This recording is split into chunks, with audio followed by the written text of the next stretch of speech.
ടി.വി.കെ നേതാവുമായ വിജയ്ക്ക് ബോംബ് ഭീഷണി. ചെന്നൈയിലെ വീടിന് നേരെയാണ് ബോംബ് ഭീഷണി. വിവരങ്ങളുമായി അനേന സതീഷാണ് ചേരുന്നത്. അനേന, വിജയുടെ വീട്ടിൽ സംരക്ഷണം ശക്തമാക്കിയിരിക്കുകയാണ്. പക്ഷേ ഇപ്പോൾ ബോംബ് ഭീഷണി വന്നിരിക്കുകയാണ്. എവിടെ നിന്നാണ് ഈ ഭീഷണി വന്നിരിക്കുന്നത്? മറ്റു വിവരങ്ങൾ. സ്വാതി, എവിടെ നിന്നാണ് ബോംബ് ഭീഷണി സന്ദേശം എത്തിയതെന്നടക്കമുള്ള വിവരങ്ങൾ ഇപ്പോൾ ലഭ്യമല്ല. എന്തായാലും ഇപ്പോൾ ബോംബ് സ്ക്വാഡ് ചെന്നൈയിലെ വീട്ടിലെത്തി പരിശോധന നടത്തി വരികയാണ്. സ്നിഫർ ഡോഗുകളടക്കം എത്തിച്ചുകൊണ്ടാണ് പരിശോധന തുടർന്നുകൊണ്ടിരിക്കുന്നത്. മറ്റ് വിവരങ്ങളൊന്നും ഇതുവരെ പുറത്തുവിട്ടിട്ടില്ല.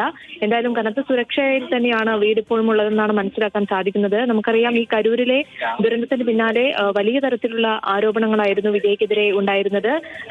ഇന്ന് ഈ ദുരന്തത്തിൽ ഗൂഢാലോചനയുണ്ടെന്ന് ആരോപിച്ച് ടി.വി.കെ തന്നെ മദ്രാസ് ഹൈക്കോടതിയിൽ ഹർജി സമർപ്പിച്ചിട്ടുണ്ട്.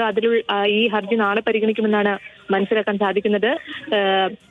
ഇതിൽ തന്നെ അന്വേഷണത്തിന് ശേഷം മറ്റു കാര്യങ്ങളിലേക്ക് കടക്കുമെന്നാണ് ടി.വി.കെ തന്നെ അറിയിച്ചിരുന്നത്. എന്തായാലും ഇതിനിടെയാണ് ഇപ്പോൾ ഇത്തരത്തിലൊരു ബോംബ് ഭീഷണി കൂടി ഉണ്ടായിരിക്കുന്നത്. എന്തായാലും കനത്ത സുരക്ഷയിൽ തന്നെയാണ് ചെന്നൈയിലെ വസതി ഉള്ളതെന്നാണ് മനസ്സിലാക്കാൻ സാധിക്കുന്നത്. സ്വാതി, വിജയുടെ തമിഴ്നാട്ടിലെ ചെന്നൈയിലെ വീടിന് നേരെയാണ് ഇപ്പോൾ ബോംബ് ഭീഷണി ഉണ്ടായിരിക്കുന്നത്. നടനും ടി.വി.കെ നേതാവുമായ വിജയ്ക്കാണ് ബോംബ് ഭീഷണി. ചെന്നൈയിലെ വീടിന് നേരെ ബോംബ് ഭീഷണി. ഇപ്പോൾ നിലവിൽ അവിടെ ബോംബ് സ്ക്വാഡ് അടക്കം എത്തി പരിശോധന നടത്തുകയാണ്. വിജയുടെ വീടിന് ഇന്നലെ തന്നെ സുരക്ഷിതത്വം ഒരുക്കിയിരുന്നു. പോലീസിന്റെ വലിയ നിര തന്നെ വിജയുടെ വീടിന് മുന്നിൽ കാവലായിട്ടുണ്ട്. ഇന്നലെ കരൂരിൽ ഉണ്ടായ അപകടത്തിന് പിന്നാലെ വലിയ തരത്തിലുള്ള വിമർശനവും പ്രതിഷേധവും ഒക്കെയാണ് വിജയ്ക്കും ടി.വി.കെയ്ക്കും എതിരെ തമിഴ്നാട്ടിൽ, ചെന്നൈയിലെല്ലാം ഉയർന്നത്. അതിന് പിന്നാലെയാണ് ഇന്നിപ്പോൾ ബോംബ് ഭീഷണി വന്നിരിക്കുന്നത്. പക്ഷേ എവിടെ നിന്നാണ് ഈ ബോംബ് ഭീഷണി വന്നത് എന്നതടക്കമുള്ള കാര്യങ്ങളിൽ ഇപ്പോൾ വ്യക്തതയില്ല.